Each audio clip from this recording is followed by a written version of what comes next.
حضرت ابو سعید اور حضرت ابو ہریرہ رضی اللہ عنہما سے روایت ہے کہ نبی کریم صلی اللہ علیہ وسلم نے فرمایا کہ مسلمان کو جو بھی تکان، بیماری، فکر، غم اور تکلیف پہنچتی ہے، حتیٰ کہ کانٹا بھی چبھتا ہے، تو اس کی وجہ سے اللہ تعالی اس کے گناہوں کو معاف فرما دیتا ہے۔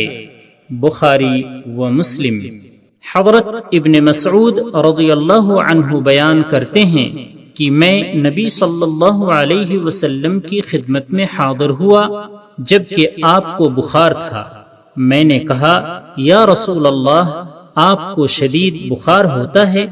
آپ نے فرمایا، ہاں، مجھے اتنا بخار ہوتا ہے جتنا تمہارے 2 آدمیوں کو ہوتا ہے۔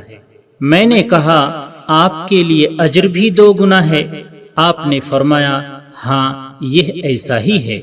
جو بھی مسلمان اسے کوئی تکلیف پہنچے، کانٹا لگے یا اس سے بڑی تکلیف آئے، اللہ تعالی اس کی وجہ سے اس کی برائیاں دور فرما دیتا ہے اور اس کے گناہ اس سے اس طرح گرتے ہیں جیسے درخت سے اس کے پتے گرتے ہیں، جس کا مشاہدہ پتجھڑ کے موسم میں ہوتا ہے۔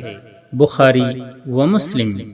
حضرت ابو ہریرہ رضی اللہ عنہ سے روایت ہے کہ رسول اللہ صلی اللہ علیہ وسلم نے فرمایا، جس کے ساتھ اللہ تعالی بھلائی کا ارادہ فرماتا ہے اس کو مصیبت سے دوچار کر دیتا ہے۔